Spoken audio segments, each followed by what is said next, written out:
友们，大家好，欢迎大家来到天津卫视大型情感节目《爱情保卫战》。打开抖音，搜索我们爱情保卫战的抖音官方账号，并且添加关注。每天晚上8点到10点呢，我们都会开直播，我们的情感导师都会在线帮您答疑解惑，欢迎大家和我们连麦。好，一起认识一下我们今天强大的情感疗愈团成员。大家好，我是于波红。在爱情和婚姻当中，没有纯粹的赢家或输家，而只会是双赢或者双输。大家好，我是严品红。想要拥有甜蜜的爱情，先从好好爱自己开始。大家好，我是珊娜。婚姻的终极目标就是将我们平凡的日子能酿成醇厚的美酒。大家好，我是曹鹤阳。情感生活遇烦恼，打开电视看爱宝。大家好，我是曲伟。婚姻如熬汤，火候比胜负香。掌声有请今天来求助的嘉宾登场，欢迎他们。本期第一对情感嘉宾，邓先生41岁，来自湖北，自由职业；吕女士39岁，来自湖北，自由职业。他们遇到了怎样的感情问题呢？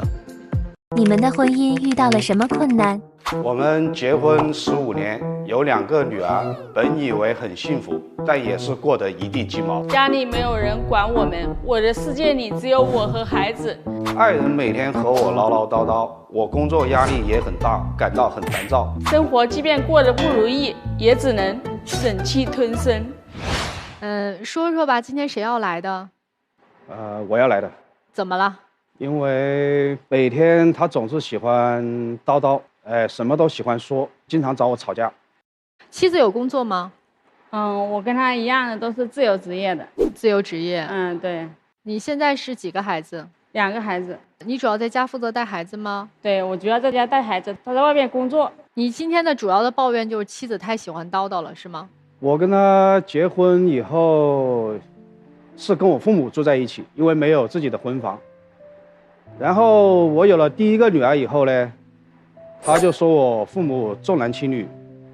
他父母还不够重男轻女，他一看我第一胎生的是女孩子，头也不回的就走了。然后我的月子也没人照顾，没办法，我只有要我娘家妈来照顾的。我娘家妈还要照顾我弟弟的小孩，就这样来回奔波来照顾我，他还不理解我，他还说这是我应该做的事情。因为那个时候我工作比较忙，在外面跑业务，很少回来。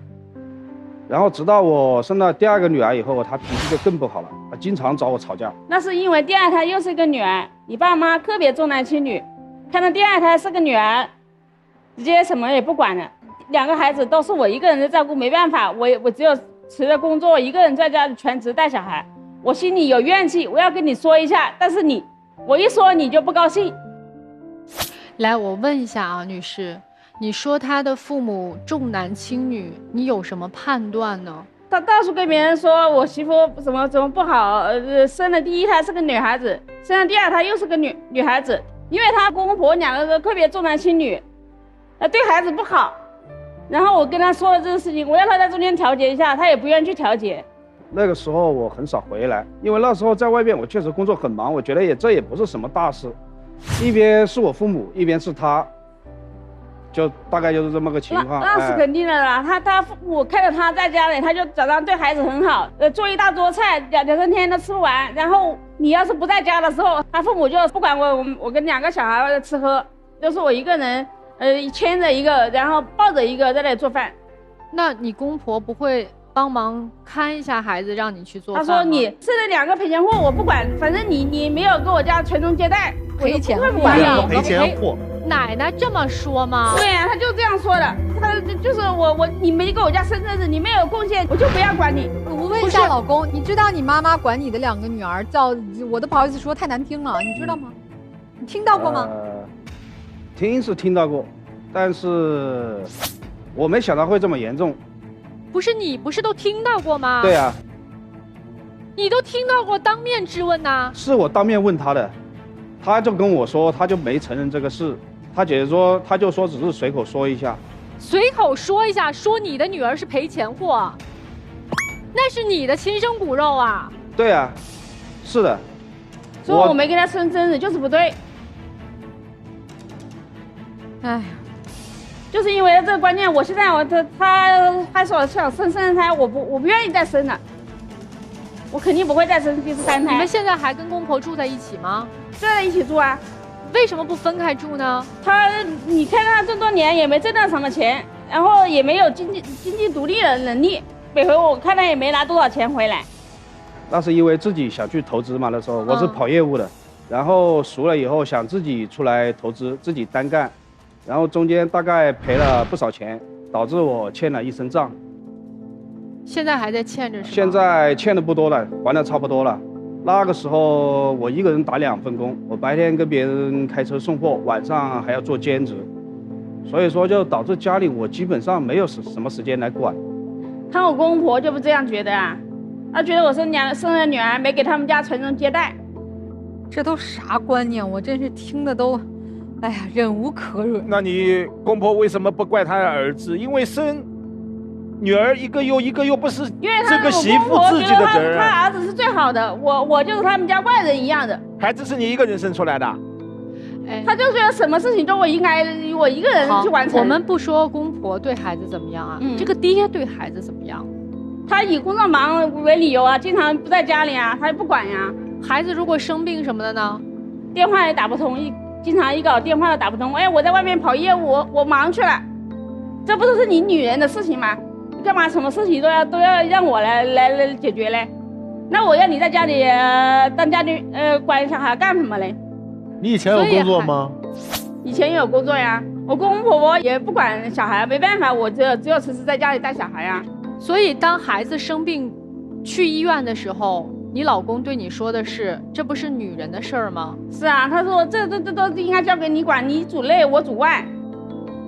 那孩子生病，爸爸再这么着也应该去吧？他说他们工作忙，那个时候是因为在外边，他没有时间回来。你也认为孩子看病是属于主内的工作？对。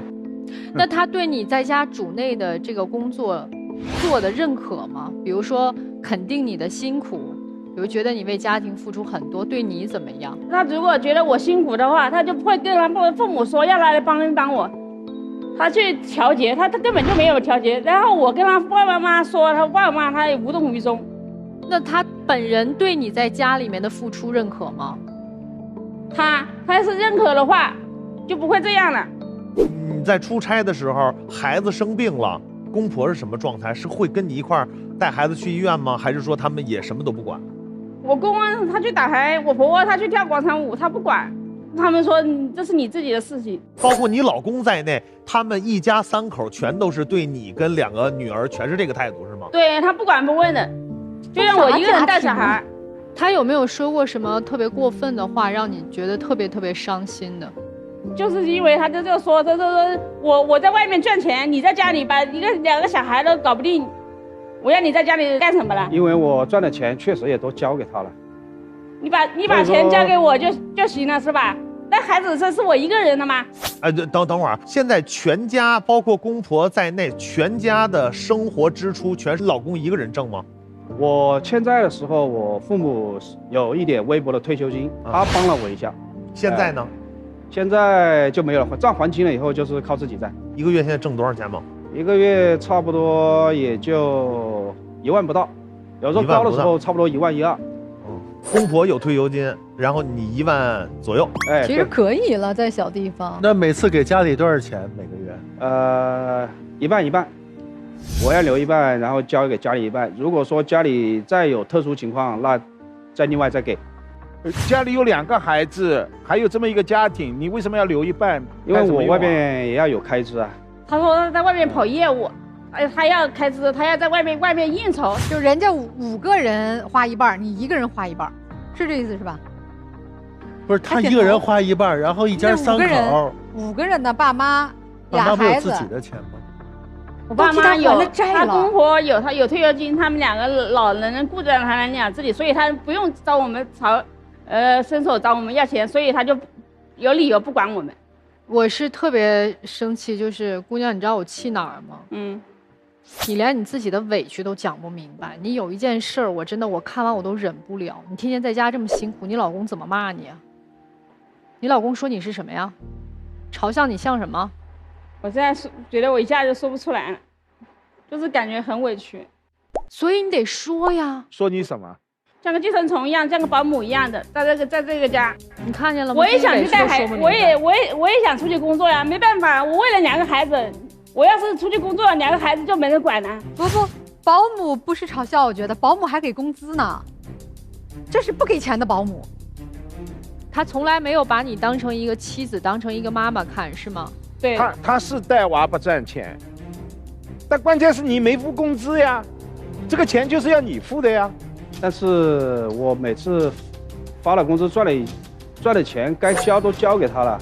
那是养2个孩子。什么叫该交的交了？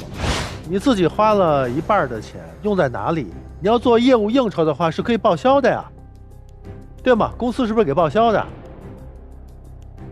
所以啊，你的钱用在哪里了？吃喝玩乐吧。我也就是压力大的时候，偶尔和同事朋友在外边喝点酒。所以嘛，它不是业务应酬啊。他就以这个理由，每个月就是给我一点钱，然后我每个月没有钱的话，我就没办法，我只有去找娘家，有时候伸手去借一点。他每个月回家的频率是什么样的？多长时间回一次家？这个家反正他想回就回呗。1个月回来2次吧。对。一次待多久？一次也就待1、2天。一次待1、2天，也就是说1个月2次，1年12个月，也就1年的时间，您在家24次，24次平均1、2天，那我给你往多了算，1年48天在家是吗？嗯。那他回到家以后，对你和对孩子怎么样？有没有稍微尽一丁点的责任？回来就往沙发上一躺，脚一敲，我累了，你伺候一下。他也不管我辛不辛苦了，他就是直接就说我挣钱了，我就是大爷。你说你是不是？他对孩子们呢？不管呀，他回去的话就玩他手机去啊。我有我的业务要谈啊，那小孩是你的事情。那孩子不会想爸爸吗？比如说爸爸回来了，看到爸爸回来会很高兴。他直接到楼上去把房门一关，我休息去了，我累了。也跟孩子没有交流。嗯。然后孩子学习不好，我要他去说一下。哎呀，这个事情你不要找我了，你自己去解决呗。因为我怎么说呢？每次回来的时候，他就喜欢找我吵架。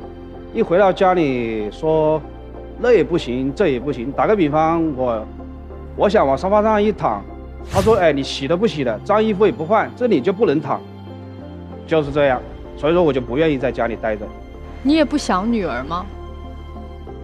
也不是说不想，是自己的女儿肯定想，但是没有说走得那么近。也就想看他的时候就回来看一下，没有走得那么近。对，不回来可不就走得不近。孩子都是我一个人的带，2个孩子都我一个人带，他有什么感情啊？你以为家是动物园啊？想看就看一下，买个票，动物园还买票嘞。你这么委屈，你为什么还跟他过呀？可能是觉得，孩子都生了，没办法，我就只要忍气吞声呗。这爹不是有没有都一样吗？反正也是，他想看的时候看一眼，不想看就不看了。那分开了不是也是一样的状态吗？反正这多年我就是这样忍气吞声的过的，我都觉得我都是习惯了。你还能忍下去吗？没办法，为了孩子我没办法呀，不忍也没办法呀。这还得忍下去是吧？对啊。而且今天要来的是先生要来的是吧？哎，您今天来的这个动机是为啥呢？是来找骂的是吗？都不回家的你还来？因为那个家，我觉得回不回去，也就是那回事了。那您今儿来是啥意思？要离婚是吗？还是让他再改改？对。主要就是想让他不让跟我吵架。我心里有委屈，我还不能说了。你还要我改？回家说清楚3、4天，然后你还嫌他唠叨，让他改。他要不改，你这3、4天都不回来了是吧？您告诉我们他改什么？改什么？不是，徐总刚才没说，还是让他改之前，他一直在犹豫。你看说这是来离婚的吗？你看他不说话了。要搁正常应该说不是。我是可能我表达不出来，但是大家会有这反应，他没有，他站在这儿。徐总是反问了一句啊，你是来离婚的吗？啊，不是，反问句，然后他以为是回答就疑问句。这个，您的反问句被他当成了理由。那你今儿来是个，就是真的是曲总说想让他改改是吗？我就是不想跟他吵架，就是这。你1个月就不回家三两天的，还吵着你啥了？那干脆这样吧，你别回了，把钱都给他，我觉得还省事儿，是不是？他关键也不给我那么多钱啊，我每个月钱也不够用啊。他要把钱给到你，你需要的，他人回不回来重要吗？我肯定也想他回来啊，我想孩子享受父爱啊，但是他就是一意孤行啊。他回来也玩游戏，关房门，躺沙发上，有啥父爱啊？而且你们吵他，叨叨。所以我就今天来了这里，我就想让你们劝一下他，让他那个醒悟一下。哎，你俩女儿今年多大呀？大的14岁，小的8岁。14和8岁是吗？嗯，对。哎呀妈，大的都已经进入青春期了。行，就没有别的意愿了是吧？你看你自己的委屈也说不明白，还有不想说的。你为什么在这个台上还不想说这些委屈呢？是觉得丢人还是怎么着？可能会有那么点吧。行，你不想说，我也不逼问。你其实就帮男生解决呗，男生就让咱们再劝劝女生，别唠叨他。女生也没啥诉求，女生就是能忍的都已经习惯了，已经习惯成自然了。这样，那如果说我们不劝啊，女方我就告诉你，从现在开始一句都不说他就回家了，你愿意吗？那他肯定高兴啊，他肯定悠哉了。但是我心里觉得不舒服啊，我委屈啊。那现在我再问您，如果这种情况，他回家以后有什么意义吗？我还不想，对您有什么意义？我还不想孩子有一个完整的家呀。那这样完整吗？只是家里头冷静的回来一个合租人，你觉得这个是你想要的完整吗？总比没有好，是不是这个意思？对，我有时候也是这样想的。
就跟他就这么过吧，是不是有这个想法？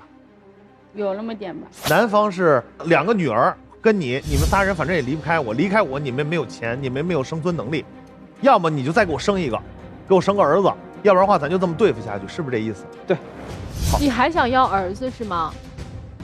那你看她婆婆那个公公婆婆那个状态，必然还想要个儿子，要个孙子呀。婆婆和儿子同心的呀。啊，对啊。其实她今天，珊娜老师真的被你逼得真的已经无语了。但是她为什么不会说？她并不是不想说，她不敢说啊。她说了以后，她是最怕被他抛弃的呀。她动过手吗？你看你不用看她的。没有。骂过你吗？没有。寄生虫和保姆都不算骂啊。寄生虫和保姆都不算骂，这是非常大的侮辱哎。所以今天要来的是这个丈夫，对，女丈夫生没有人家说要来你再唠叨我就不要你了，不跟你过了，嗯，可怜。行，所以老师们千万别那个什么，太气人了。你们待会儿那个稳住了啊，别，人家女生没有想来，人家那个人家觉得这样过着行，挺好的，对。婆婆说2个孙女是赔钱货，这侮辱的是她自己，因为她也是女人，她敢把重男轻女的任何侮辱性的语言发泄在自己的媳妇面前，谁纵容的就是你。如果你有明确的态度，你对自己的妻子尊重疼爱，你妈妈敢吗？你给自己父母造成的一种景象，这个家是我赚钱的，我的妻子只不过做了一个保姆，保姆也是一种值得尊重的职业啊，也要付钱啊。你付他工资了没有？他承担了你全部的责任担当，你是不是应该付50%工资给他？你付了没有啊？而且称他这么难听，这么侮辱性的寄生虫保姆，天下的保姆都找你算账。这位女士，这位妻子，我由衷的和你说一句，这个年龄四肢健全，离开这个男人活得了，不用找孩子的理由，其他的理由。如果真的过不下去，就离开呗。最后一句话，一个堂堂正正的男人，你像男人吗？你像丈夫吗？你像父亲吗？你自己回答，谢谢。我特别替这个年轻的妈妈啊，不到40岁而感到悲哀。但是我觉得，命运真的永远是在我们手里的。如果你不去拿起自己的武器，自己生命的力量去过日子，你以后还会更悲哀。你的2个女儿会看不起你，她们习得的就是爷爷奶奶说我妈没用，我爸最好，爸爸回来看不起我妈妈，说我妈是寄生虫。你不要觉得孩子是爱妈妈的，会永远觉得妈妈是伟大的，不是的。在这样让人窒息的封建残余智库的家庭当中成长的孩子，极大可能他们长大了也看不起你。老公看不上你，现在还把钱交给你，是因为要让你养2个孩子，还等着你来伺候，未来伺候他的爸妈。在他们心中，你的用处就是生育工具，没有生出儿子来，那就把2个我们家的这丫头片子赔钱货给我养大了，等我们老了，你来给我们洗脚，给我们做饭，这就是你的命运。你说如果我们一生都是全职太太，孝顺公婆，全职妈妈，我觉得也没有问题。但是至少我们得到的是尊重、爱和大家对你的一致的认可。你什么都得不到，你的老大都14岁了，一转眼他们就成人。你再去做一份工作，给你的女儿们树立一个榜样。妈妈在你们年幼的时候尽了全力陪伴你们，现在你们长大了，妈妈要去获得人生的尊严和自由了，这才是未来你的女儿们孝顺你、尊重你、把你当榜样唯一的可能。这才是这个家庭，你的丈夫，甚至将来是你的前夫，你的孩子的爷爷奶奶，他们能够以后尊重你唯一的方法。如何捍卫自己的尊严呢？我希望你早日觉醒，加油。我其实真的特别无法共情他的委屈，为什么呢？就是让人恨得牙痒痒，但是自己却不愿意去面对自己所面对的这些事情，觉得这已经是成为我的习惯和自然了。那你这种的让别人怎么帮你呢？所以吕女士，我现在真的只想跟你说一点啊，你的2个女儿是在缺失父爱的一个家庭环境下长大的，这点你承认吗？对吧？1年见不到爸爸几次，好不容易爸爸回来了，他就像一个工具人一样，进屋、回房、关门，这就是爸爸在他们心中的一个印象。所以他们非常渴望父爱，尤其是14岁的这个女儿，因为她已经进入青春期了。那么接下来会发生什么事情？你的大女儿大概率是会早恋的，因为她缺爱，她大概率会被男人骗的，因为她在这样的一个家庭环境下成长，因为她没有父爱，妈妈又不坚强，爷爷奶奶说自己是赔钱货，所以你想想，外面但凡有一个男人对你的女儿稍微好一点，给她哪怕一丁点的温暖和关怀，你女儿都会把他当成100倍的好。怎么办啊？你活成这样就算了，你这样我也不劝了，你认命了。那你的女儿你认命吗？我肯定不想认命了。先生怎么办啊？现在补救还来得及吗？哦，你能问出这句话，我还挺意外的。对，证明扎到你心上了。你是个男人，你应该对于男人的世界很清楚。你想象一下，什么样的男人面对你的女儿，把你女儿骗跑了？我就问你，心疼不心疼？心疼，心痛不心痛？心痛。所以，如果你真的想弥补的话，就从先尊重他的妈妈开始，告诉他一个男人应该怎么样对待一个女人才叫爱，告诉他一个男人应该尽到什么样的责任才是一个男人，你的女儿才能朝着一个爸爸的方向去找自己的男朋友，找自己的爱。否则的话，以后你女儿过的日子跟你老婆一样，因为她找的老公就是向着父亲的样子找的。我就说这么多，谢谢。其实我挺介意刚才女方说的这个奶奶改歌词儿这事儿。世上只有爸爸好，那我爸爸长什么样啊？我爸爸是个什么人啊？在我心目当中，男性应该是个什么样的形象啊？他对女人温不温柔啊？这都是孩子应该懂的东西了。进青春期了吗？有妈的孩子像根草，那有奶奶的是个宝吗？奶奶真的就对他那么好吗？还有一个，什么叫赔钱货？咱说最难听的，你这俩闺女以后一辈子不嫁了，就照顾你，你老了，你开心不开心啊？那是不是也是自己的闺女？她怎么不照顾别人，她就照顾你？因为你是她爹。我不明白为什么用老辈儿的思想去定义一件事情之后，作为子女你就忍了，你就默默承受了。你明知道这个东西不对，那是你闺女，不是你妈的闺女，不是你爸的闺女啊。你再想要儿子，你也不能对2个已经出生的生命这么漠视吧？你不想回家，不想面对你媳妇儿，是你们夫妻之间的关系，但你不能把这些东西强加到把孩子拖进来吧？当你有一天老了走不动了，想起来了，哎呦，我还有俩闺女，这俩闺女看见你跟陌生人一样，你心里难受不难受？我不多说什么了，冲你刚才那句现在弥补还来得及吗？我觉得你应该好好想一想。我说完了，谢谢。我觉得你们俩都缺一样东西，丈夫缺责任，妻子缺勇气。妻子缺少掀桌子的勇气，你面临着很多不公。但为什么这些事情能发生？就是因为你那4个字为了孩子，你把所有的伤害给它合理化，在老公纵容他的原生家庭对你们的家庭进行吞噬的时候，你采取了过度容忍的逃避的方式。你无能啊，你既保护不了自己，你也保护不了孩子，让孩子在这段畸形的婚姻里，一边感受的是爸爸的冷漠，嘴里却唱着世上只有爸爸好。他的整个的这个感受和他心里边的那种行动状态，他是你们的扭曲的，是你造成的。你本来是可以自立的，对不对？你有工作的，但你为了这个家庭，你毫无底线的牺牲，没有意义，因为你错付了人。丈夫没有责任，你逃避你的错误，你投资失败，你给这个并不富裕的家带来了多大的伤害？你有什么脸面回到家里让他给你伺候着？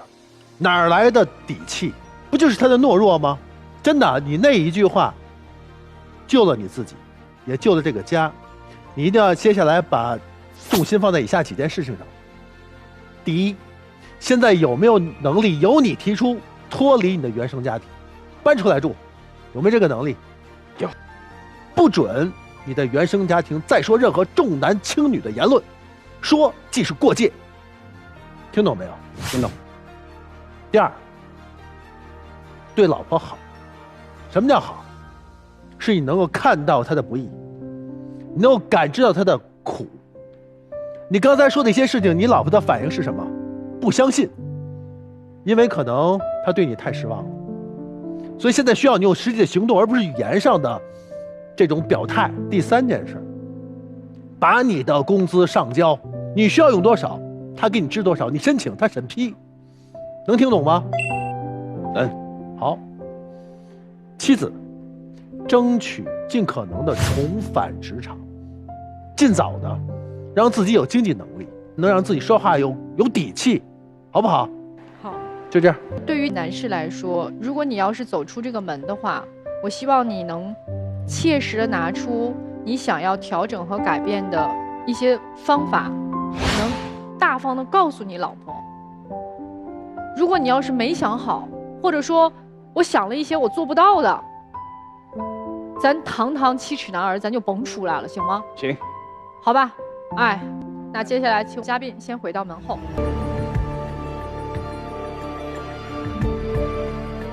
欢迎大家通过金云 App、天津 IPTV 网络电视、万事达手机客户端观看本期节目。同时呢，你也可以登录优酷视频、腾讯视频收看节目的完整内容。好，我们一起来揭晓答案。3、2、1，请开门。出应该是能出来的，我真是没有悬念，没有悬念，出来是哎，没有哎。啊，觉醒了，妻子觉醒了。不是，没有哎，不是，不一定就有离婚啊，不一定就真分开。我刚才给他的条件是说，你条件没说。如果你没想好的话，或者说你想到了什么你做不到的话，那有没有你就别上了。有没有可能是妻子听完我们说的，决定觉醒，决定先自己努力，对呀，不去靠丈夫的改变？现在的情况是两方都有可能，都有可能是觉得不好。丈夫的态度刚才已经表明了。对，我觉得我也认为更多的是妻子觉醒。对。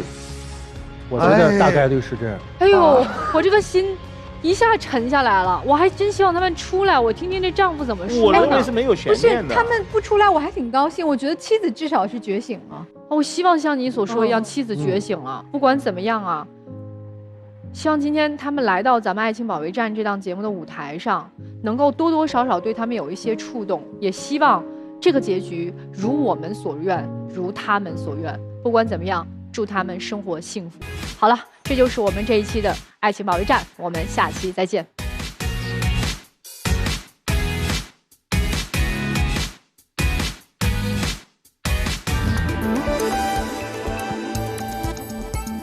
容美好，共未来，天津卫视。